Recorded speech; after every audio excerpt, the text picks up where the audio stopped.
हाय। तो आज हम चैप्टर को कंक्लूड करेंगे।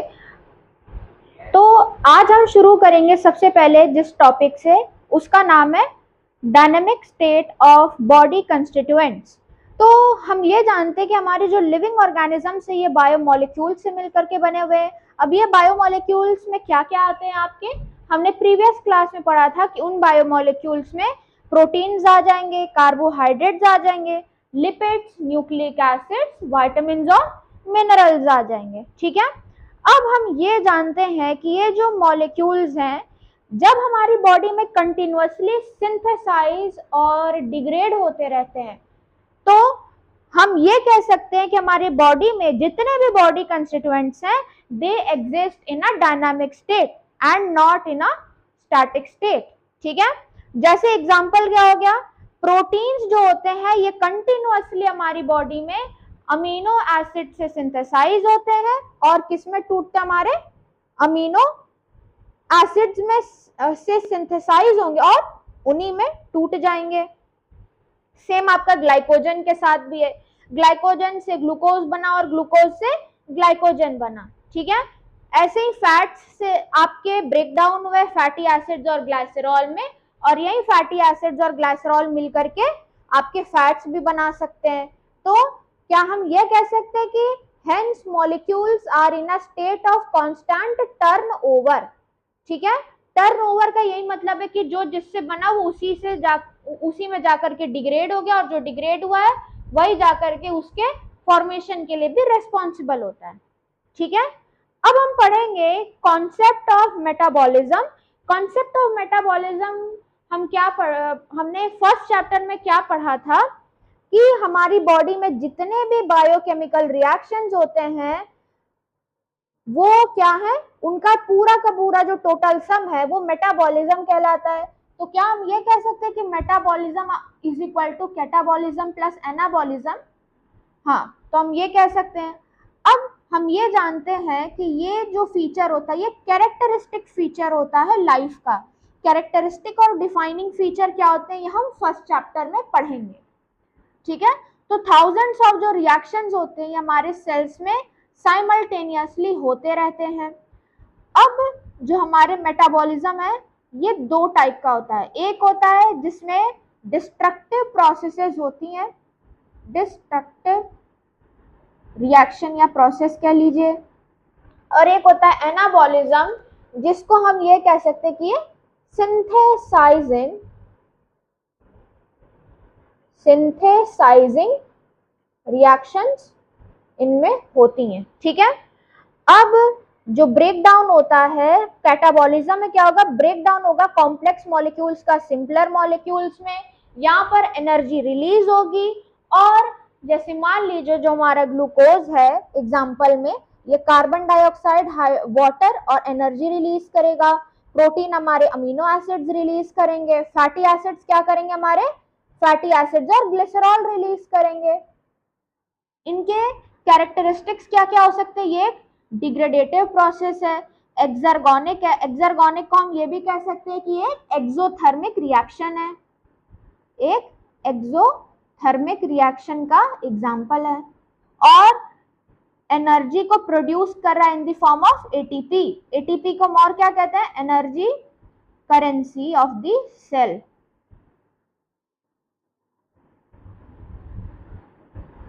अब एनाबॉलिज्म, एनाबॉलिज्म में क्या होगा, हमारा जो फॉर्मेशन होगा कॉम्प्लेक्स मॉलिक्यूल्स का वो किससे बनेगा, सिंपलर मॉलिक्यूल्स में। यहाँ पर एनर्जी रिक्वायर होती है, कैटाबॉलिज्म में जहां रिलीज होती है यहाँ पर जरूरत होती है, रिक्वायरमेंट होती है। तो हम ये भी कह सकते हैं, यहाँ पर एंडरगोनिक लिखा, हम ये भी कह सकते हैं कि एक एंडोथर्मिक रिएक्शन का एग्जाम्पल है। अब यहाँ पे एग्जांपल्स में क्या आ गए, अमीनो एसिड से प्रोटीन में प्रोटीन जब बनता है, ग्लूकोज से ग्लाइकोजन जब बनता है, फैटी एसिड्स और ग्लाइसरॉल से जब लिपिड्स बनते हैं। ठीक है। अब यहाँ पे कैरेक्टरिस्टिक्स फीचर्स क्या होंगे कि ये सिंथेटिक प्रोसेस है, एंडरगोनिक है मतलब एंडोथर्मिक रिएक्शन भी कह सकते हो, यहाँ पर हमारे कंज्यूम हो रही है एनर्जी, यहाँ पर एनर्जी लग रही है कोई चीज बनाने में, तो हम ये भी कह सकते हैं कि metabolism is equal to catabolism plus anabolism. ठीक है, अब देखेंगे कि मेटाबॉलिक बेसिस एक लिविंग का क्या होता है। तो लिविंग स्टेट जो होता है ये कैरेक्टराइज कैसे किया जाता है, मेटाबॉलिज्म के द्वारा। अब इंपॉर्टेंट पॉइंट्स इनमें हमें क्या क्या याद रखना है कि जितने भी हमारे लिविंग ऑर्गेनिजम्स होते हैं इनमें मेटाबॉलिज्म होता है। जितने भी हमारे बॉडी में हजारों मेटाबॉलिक रिएक्शंस होते हैं वो साइमल्टेनियसली होते हैं, मतलब साथ साथ होते हैं।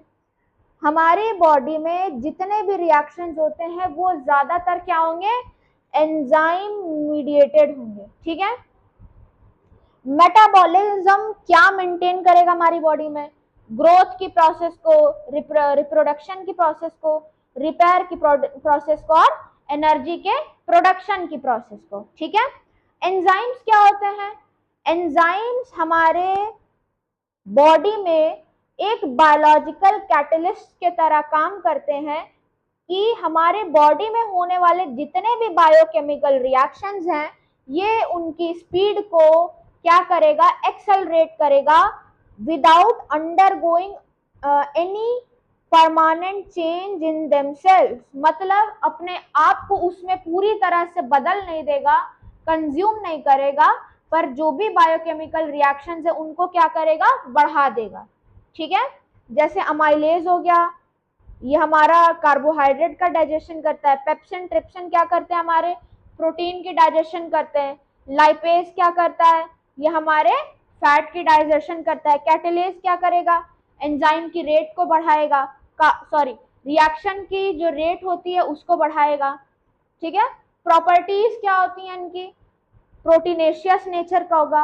मोस्ट ऑफ द एंजाइम्स जो भी हमारी बॉडी में होती हैं उनका जो नेचर होगा वो कैसा होगा, प्रोटीनेशियस होगा, वो सारे के सारे प्रोटीन के होंगे।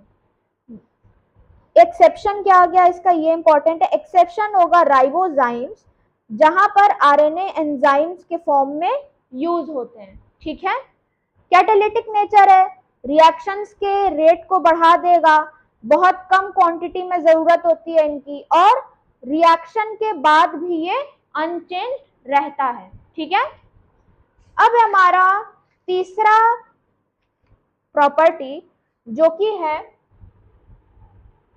स्पेसिफिसिटी। एंजाइम्स क्या होते हैं, हाईली स्पेसिफिक होंगे।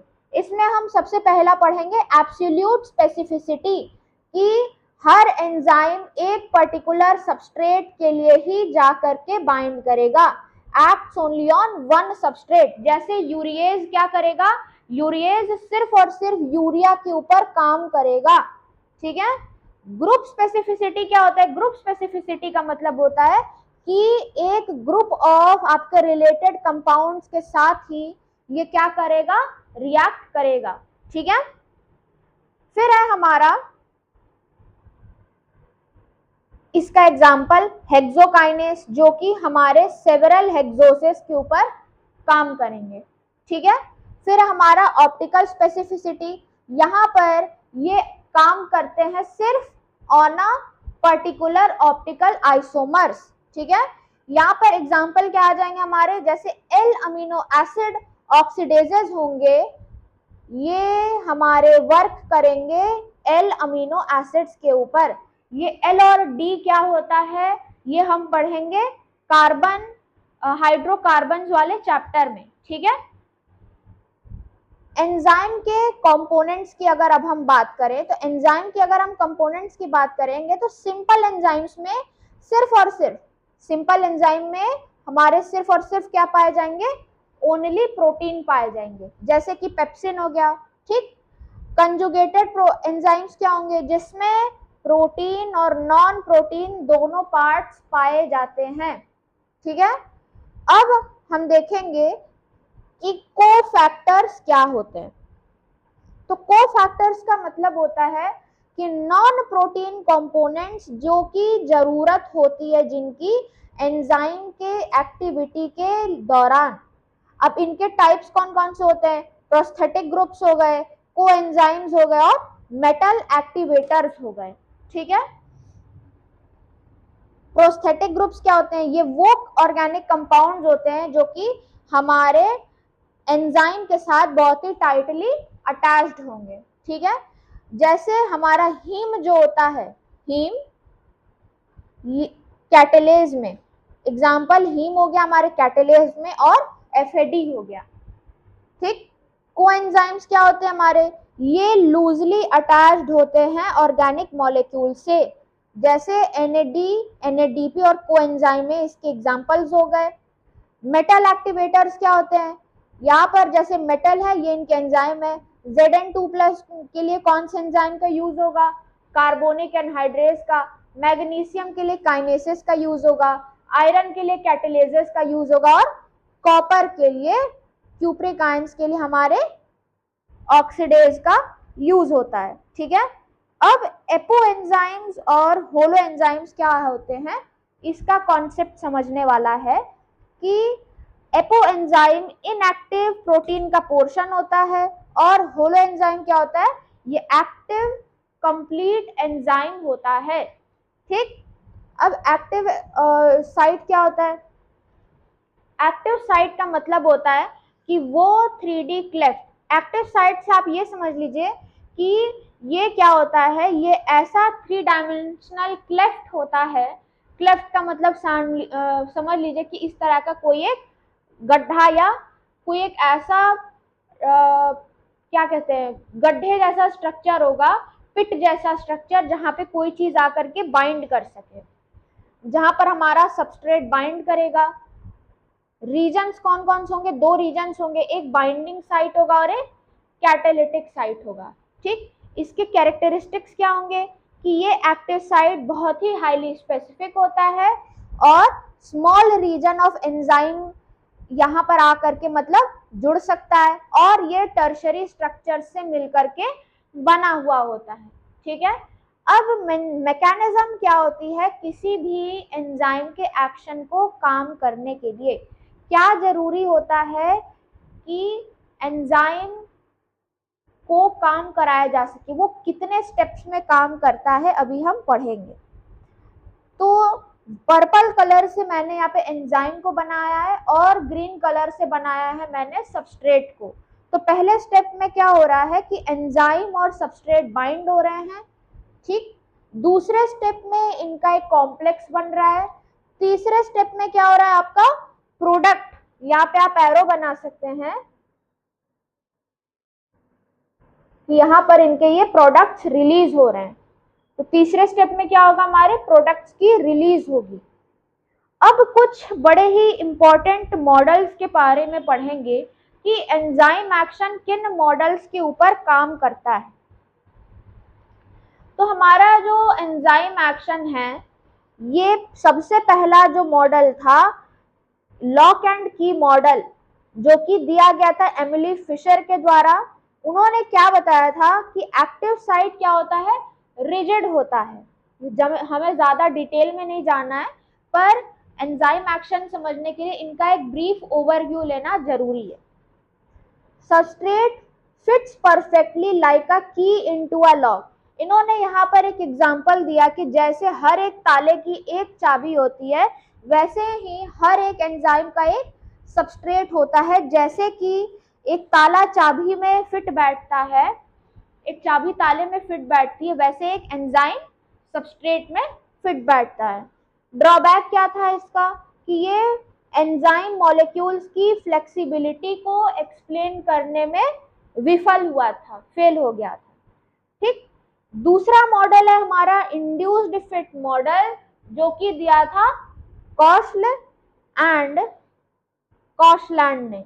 ये दिया था हमारे कॉशलैंड ने।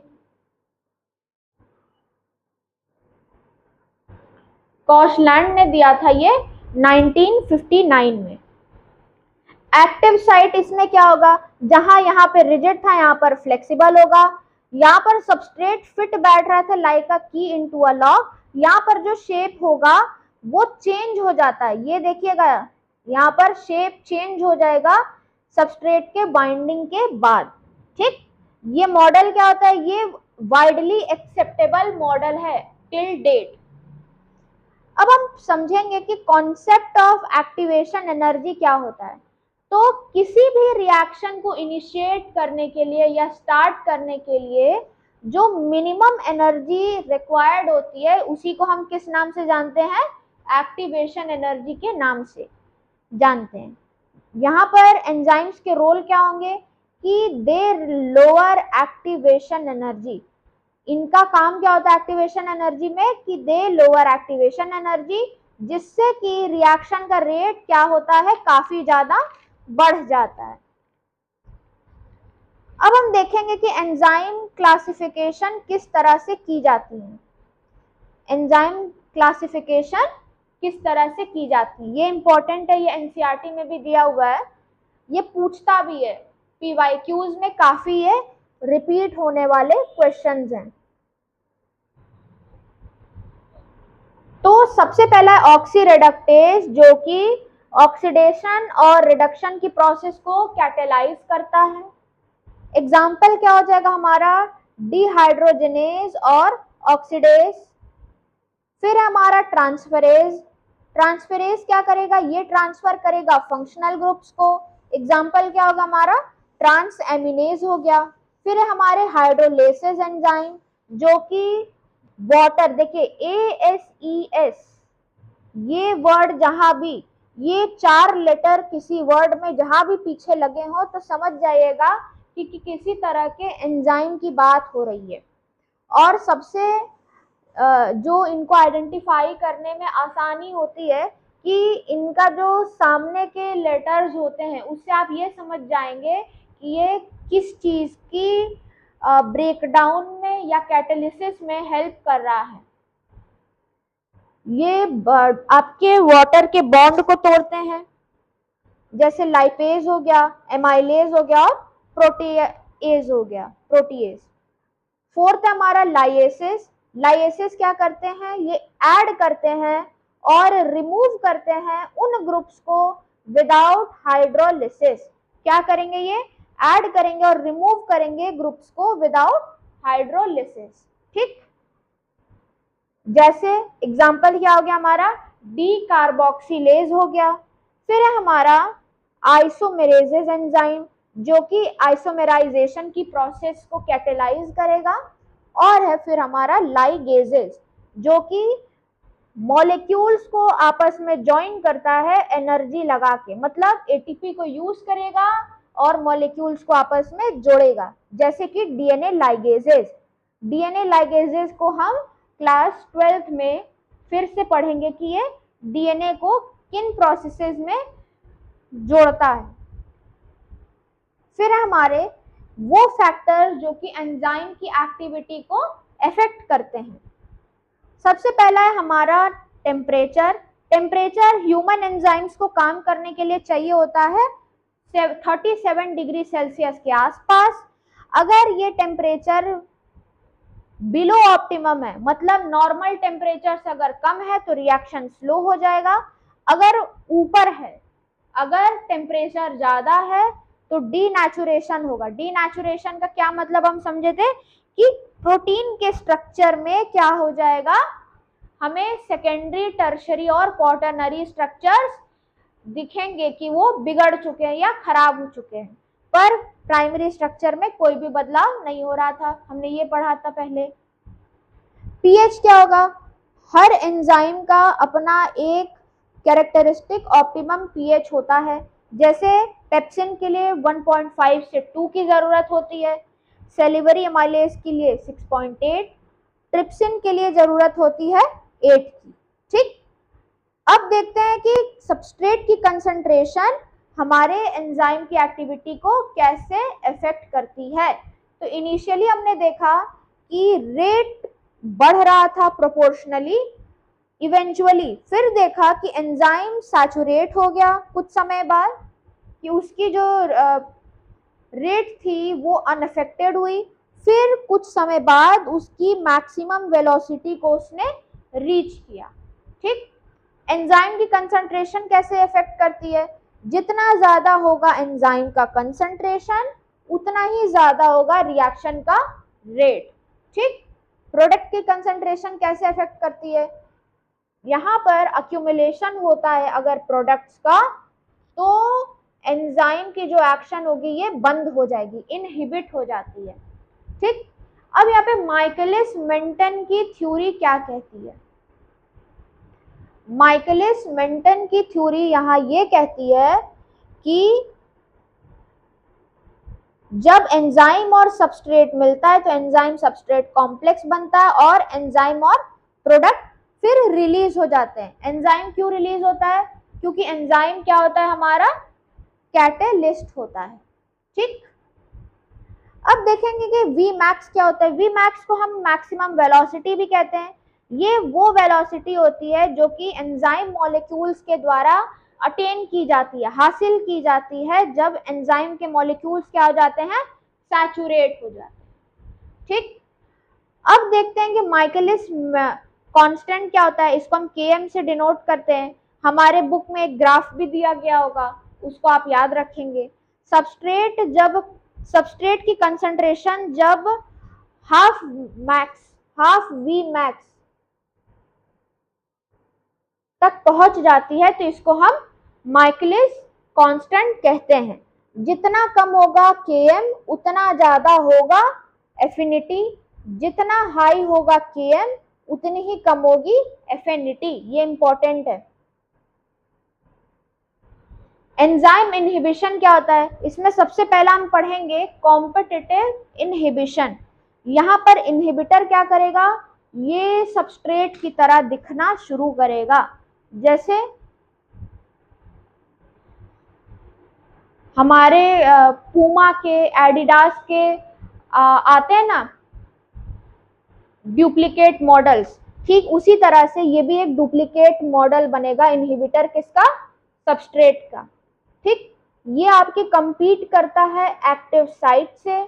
जैसे मैलोनेट ने सक्सिनेट डिहाइड्रोजनेस की एक्टिविटी को इनहिबिट कर दिया। यहाँ पर देखने की चीज है कि हमारा जो माइकलिस कांस्टेंट है Km ये इंक्रीज होगा और V मैक्स में कोई भी बदलाव नहीं होगा। ठीक, अब हमारा नॉन कॉम्पिटिटिव इनहिबिशन आता है। नॉन कॉम्पिटिटिव इनहिबिशन क्या होता है? यहाँ पर इनहिबिटर कहीं भी बाइंड कर जाएगा और यहाँ पे एंजाइम की जो कन्फर्मेशन होती है ये अल्टर हो जाती है। ठीक, यहाँ पे कैरेक्टरिस्टिक्स क्या होंगे कि V मैक्स क्या होगा? हमारा डिक्रीज करेगा और Km में कोई भी बदलाव नहीं होगा। यहाँ पर V मैक्स अनचेंज था पर यहाँ पे V मैक्स डिक्रीज हो रहा है। यहाँ पे Km बढ़ रहा था पर यहाँ पे Km अनचेंज हो रहा है। अब है हमारा कि एलोस्टेरिक एंजाइम्स क्या होते हैं। एलोस्टेरिक एंजाइम्स क्या होते हैं? एलोस्टेरिक एंजाइम्स में आपके दो साइट्स आते हैं, एक होगा एक्टिव साइट और एक होगा एलोस्टेरिक साइट। जब बाइंडिंग होगा रेगुलेटर एंजाइम का, binding of regulator changes enzyme की एक्टिविटी। जब भी कोई रेगुलेटर बाइंड करेगा तो एंजाइम की एक्टिविटी क्या हो जाएगी? बदल जाएगी, चेंज हो जाएगी। ये इंपॉर्टेंट होता है आपके कहाँ पर? फीडबैक के रेगुलेशन के लिए। फिर है हमारे आइसो एंजाइम्स। जितने भी हमारे डिफरेंट मॉलिक्यूलर फॉर्म्स होते हैं उनके पास परफॉर्म करने के लिए सेम फंक्शन होता है। जैसे कि हमारा LDH लैक्टेट डिहाइड्रोजनेज एंजाइम, ये आइसो एंजाइम्स का एक एग्जांपल है। क्लिनिकल इंपॉर्टेंस इसकी क्या है कि हमारे आइसो एंजाइम्स यूज होते हैं डिजीज के डायग्नोसिस में। ठीक है, 2 पॉइंट एक्स्ट्रा हैं। जाइमोजेंस क्या होते हैं? तो जाइमोजेंस को हम ये समझ लेते हैं कि ये किसी भी एंजाइम के क्या होते हैं? प्रो एंजाइम्स होते हैं, मतलब उनकी इनएक्टिवेटेड प्रीकर्सर्स होते हैं जो कि एक्टिव एंजाइम्स में फिर कन्वर्ट कर दिए जाते हैं। जैसे पेप्सिनोजन कन्वर्ट होता है पेप्सिन में, ट्रिप्सिनोजन कन्वर्ट होता है हमारे ट्रिप्सिन में, प्रोथ्रोम्बिन कन्वर्ट होता है थ्रोम्बिन में, वैसे ही फिब्रिनोजन कन्वर्ट होता है फिब्रिन में। ठीक, फिर हमारे राइबोजाइम्स में हमारे जो आरएनए के मॉलिक्यूल्स होते हैं इनके पास कैटालिटिक एक्टिविटी होती है। ठीक, जैसे आरआरएनए डिस्कवर किया गया था। अच्छा, आरआरएनए हो गया राइबोजाइम्स के एग्जांपल में, सेल्फ स्प्लाइसिंग, ये सब 12th में हम लोग पढ़ेंगे कि सेल्फ स्प्लाइसिंग क्या होता है। आरआरएनए तो हमने पढ़ ही चुका है कि ये हमारे ट्रांसलेशन के लिए इंपॉर्टेंट होता है, प्रोटीन की सिंथेसिस कराएगा, अबंडेंस में पाया जाता है 80% ऑफ दी टोटल आरएनए की संख्या। राइबोजाइम्स किसने डिस्कवर किया था? टॉम शेक ने और सिडनी ऑल्टमैन ने। तो यहाँ पर हमारा बायोमोलिक्यूल्स का चैप्टर कंप्लीट होता है। अगर वीडियो अच्छी लगी हो तो do share, like, comment and subscribe with your friends. And अगली जो वीडियोस आएंगी it will be related to cell biology, जिसमें हम लोग कंप्लीट करेंगे cell structure and function and cell cycle and cell division. Thank you so much for being such a patient listener. This is Matrai Mishra signing off for today.